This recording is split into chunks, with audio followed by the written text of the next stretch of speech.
ए भैया इसको बंद कर दो, वीडियो कोई चला रहा है।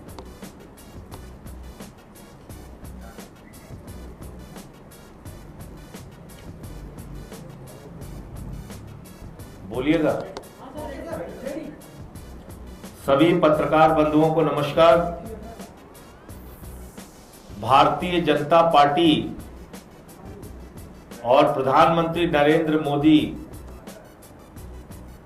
ये पेपर लीकिया सरकारें बन चुकी हैं। पूरे देश में जहां जहां पर भारतीय जनता पार्टी है वहां पर पेपर लीक है। और पेपर लीक हो इसलिए रहा है कि पेपर लीक कराने वाली कंपनियों के मालिकों से प्रधानमंत्री मोदी के और इनके मुख्यमंत्रियों के गहरे रिश्ते हैं। उसको विस्तार से आपको बताऊंगा। अभी जो ताजा मामला आया है, यह मामला है गुजरात आयुर्वेदिक विश्वविद्यालय का मामला,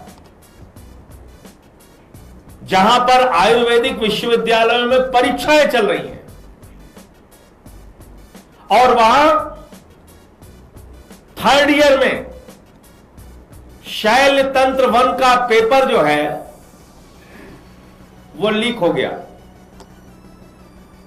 हजारों बच्चे गुजरात के आयुर्वेदिक विश्वविद्यालय में पढ़ते हैं, थर्ड ईयर का एग्जाम का पेपर लीक हो गया पूरे गुजरात के अंदर।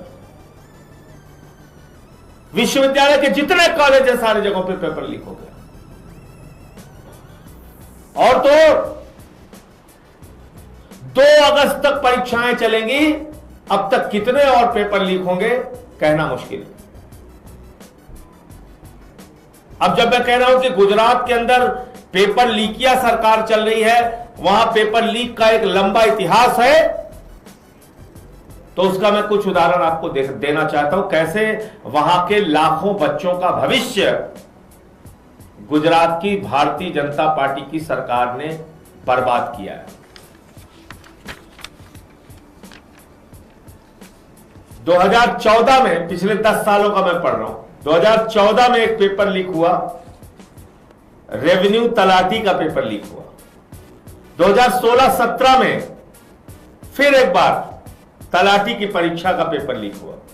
2018 में टेट और लोक रक्षक दल और मुख्य सेविका 3 परीक्षाओं के पेपर लीक हुए। टेट, लोक रक्षक दल, मुख्य सेविका।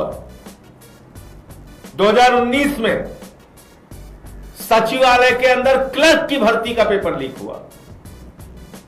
2019-20 में जेएमसी और एएई का पेपर लीक हुआ। 2021 में सब ऑडिटर, हेड क्लर्क, एटीडी, पशुधन निरीक्षक, पीएसआई, इन सब का पेपर लीक हुआ गुजरात में।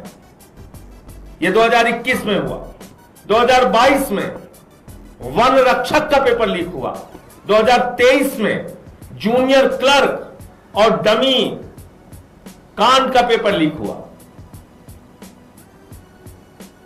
और 2024 में ऊर्जा कांड का पेपर लीक हुआ।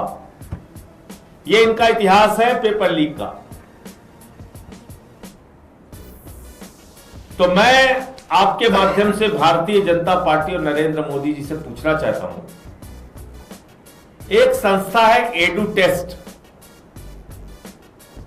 एडू टेस्ट के जो मालिक हैं सुरेश चंद्र आर्या जी, उनके भारतीय जनता पार्टी और आरएसएस के लोगों के साथ गहरे रिश्ते हैं।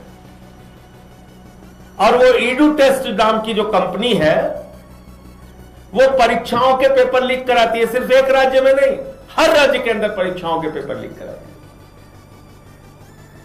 तो जब पेपर लीक कराने की घटना में वो लोग पकड़े गए तो गुजरात में उनको ब्लैक लिस्टेड कर दिया गया। ध्यान से सुनिएगा, मोदी जी की करीबी कंपनी है एडू टेस्ट कंपनी, बीजेपी के मुख्यमंत्रियों की करीबी कंपनी है एडू टेस्ट कंपनी। तो वहां उसको ब्लैक लिस्टेड कर दिया गया गुजरात के अंदर। तो मोदी जी ने कहा कोई दिक्कत नहीं, गुजरात में तुम ब्लैक लिस्टेड हो गए, तुमने पैसा कमा लिया, तुमने पेपर लीक कर दिया, तुमने नौजवानों का भविष्य बर्बाद कर दिया। अब सिर्फ गुजरात में ये काम ना करो, तुम चले जाओ बिहार। बिहार में भी पेपर लीक किया उसने। फिर बोले अच्छा यहां भी ब्लैक लिस्टेड हो गए, कोई बात नहीं, अब चले जाओ यूपी। फिर यूपी में जाके उन्होंने, इस एडू टेस्ट कंपनी ने वहां भी पुलिस भर्ती का पेपर लीक किया।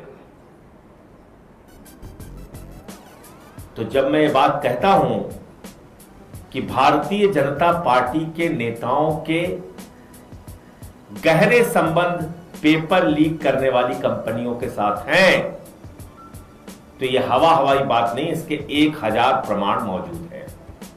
इसका मतलब नौजवानों के भविष्य को बर्बाद करके माल का हिस्सा बीजेपी के पास पहुंच रहा है।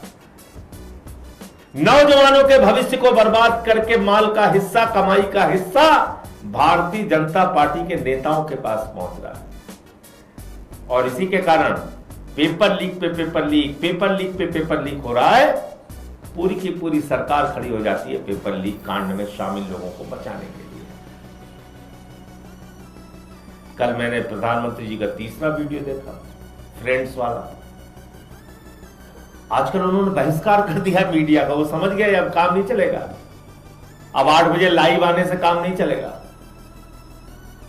तो उन्होंने सारी की सारी मीडिया का बहिष्कार कर दिया। रात में 12 बजे उठ के बना रहे हैं वीडियो, फिर 12:30 बजे बना रहे हैं, फिर सुबह बना रहे हैं, फिर शाम को बना रहे हैं। अभी फिर एक वीडियो आया फ्रेंड्स का। तो अब की फ्रेंड्स वाले वीडियो में कह रहे हैं, मैं इस देश के छात्रों को बताना चाहता हूं, जिन लोगों ने पेपर लीक कराया वो जेल में सड़ रहे हैं। यार आप भारत के प्रधानमंत्री इतना सफेद झूठ कैसे बोलते हो भाई? मुझे तो शर्म आती है प्रधानमंत्री की बात को सुनकर। कह रहे पेपर लीक कराने वाले जेलों में सड़ रहे हैं। अरे संजीव मुखिया अभी चंद दिनों पहले जो 2024 के नीट पेपर लीक का मुख्य आरोपी था, मेरे हिसाब से नहीं, आपके हिसाब से प्रधानमंत्री जी मुख्य आरोपी था। जब सीबीआई ने उसको गिरफ्तार किया था तो कहा था ये नीट पेपर लीक का मुख्य आरोपी है संजीव मुखिया। और अभी चंद दिन पहले, मेरे ख्याल से 1 हफ्ता भी नहीं बीता होगा, 1 सप्ताह भी नहीं पूरा हुआ होगा, सीबीआई ने कह दिया इस संजीव मुखिया के खिलाफ तो कोई सबूत ही नहीं है। तो कौन जेल में सड़ रहा है? 2024 के नीट के पेपर लीक में जो लोग पकड़े गए, 90 दिन में आपकी सीबीआई उनके खिलाफ चार्जशीट नहीं दाखिल कर पाई, उन सबको जमानत मिल गई, पेपर चुराने वालों को। और अभी जो मुख्य पेपर चोर का आरोपी था, मुख्य आरोपी, उसके खिलाफ सीबीआई ने कह दिया सबूत नहीं। आप कह रहे हो फास्ट ट्रैक कोर्ट बनाएंगे, तो फास्ट ट्रैक कोर्ट बना लो, हवाई कोर्ट बना लो, पाताल कोर्ट बना लो, आकाश कोर्ट बना लो। भैया कोर्ट के सामने साक्ष्य दोगे तभी तो कोर्ट सजा देगी। तुम्हारी तो सीबीआई साक्ष्य नहीं दे पाती, कहती सबूत ही नहीं इनके खिलाफ कुछ। इसका मतलब मैं फिर दोहरा रहा हूं, पेपर चोरों से भारतीय जनता पार्टी के गहरे रिश्ते हैं। पेपर चोरों के उसी तरह के रिश्ते हैं जैसे प्रभु श्री राम के मंदिर में चंदा चोरों से बीजेपी वालों के रिश्ते हैं। मुझे इतनी बात कहनी थी। आपका कोई प्रश्न आप पूछ सकते हैं।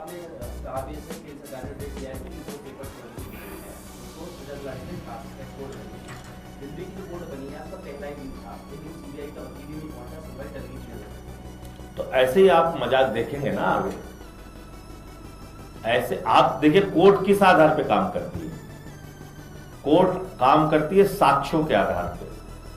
उस साक्ष्य के आधार पे वकीलों की दलीलें होती हैं, बहस होती है, उसके बाद कोर्ट का फैसला आता है। साक्ष्य लाने की जिम्मेदारी किसकी है? प्रधानमंत्री नरेंद्र मोदी की है, क्योंकि उनके अधीन सीबीआई आती है। तो जब मोदी जी की सीबीआई कोर्ट के सामने जाके कह देगी कि साहब इनके खिलाफ कोई सबूत ही नहीं है, ये तो पेपर चोर है ही नहीं, तो छूट जाएंगे, बरी हो जाएंगे। सीधी सी बात समझो ना। जो काम इन्होंने संजीव मुखिया के लिए किया, क्या गारंटी है कि आगे नहीं करेंगे? ये साक्ष्य नहीं देंगे। तो इसलिए फास्ट ट्रैक कोर्ट बनाना कितना बड़ा समाधान है, मुझे तो नहीं मालूम, पॉक्सो केस में तो है फास्ट ट्रैक कोर्ट। सजा की डिटेल निकाल के देख लीजिए कितने लोगों को सजा मिली है। और भी तमाम मामलों में फास्ट ट्रैक कोर्ट बनती है, क्या हालत है इसकी। मैं एक शाहीन जी को जानता हूं, वो एसिड विक्टिम है और 15 साल का, और फास्ट ट्रैक कोर्ट में उनका मामला चल रहा है 2009 से। तो 16 साल के बाद अभी वो जो आरोपी था वो बरी कर दिया गया। फास्ट ट्रैक कोर्ट की बात मैं बता रहा हूं, 16 साल मामला चला। शाहीन जी एसिड विक्टिम है, यहीं ब्रेव सोल ऑर्गेनाइजेशन है, यहीं दिल्ली में रहती हैं, जाके पता कर लीजिए आप।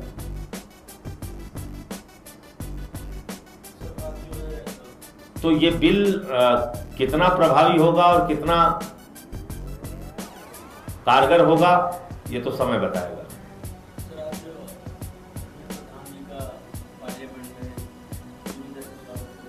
वो आप बीजेपी वालों से पूछिए जो स्वागत कर रहे हैं।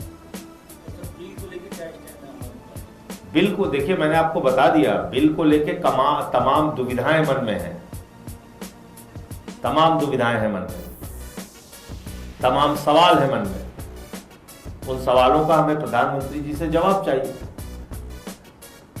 हम तो चाहते हैं कि पेपर लीक पे सख्त से सख्त कानून इस देश के अंदर बने, लेकिन वो कानून प्रभावी भी होना चाहिए ना। आप ही के लोग अगर पेपर चोरी कराएंगे, आप लोग उनके साथ फोटो खिंचवाएंगे, किस सीबीआई अधिकारी की हिम्मत है पकड़ने की?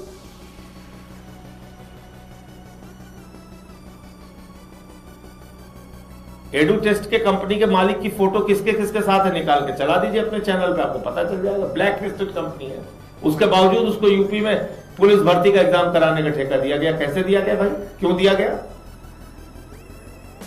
बिना बीजेपी वालों की मिली भगत के दिया गया। धन्यवाद।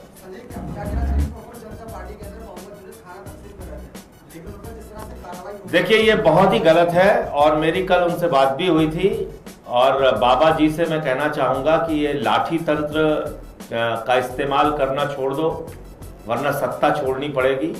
इस तरह से क्रूरता से व्यवहार नहीं करना चाहिए। और दिल्ली पुलिस को भी मैं समझाना चाहता हूँ, जब समझौता हो गया सीजीपी का कि भाई कोई आप उत्पीड़न की कार्रवाई नहीं करेंगे, तो खाना बांटना कौन सा अपराध है? किस अपराध की श्रेणी में खाना बांटना आता है, जरा बता दीजिए हमें। खुद कुछ करते नहीं हो और जो दूसरों की मदद कर रहा है, कल को तुम लंगर चलाने पे डंडा चला दो। भाई सिख समाज के हमारे भाई बहुत सारी जगहों पे लंगर चलाते हैं, तो फिर कल को तुम लंगर चलाने पे लाठी मारोगे, ये तो ठीक नहीं है।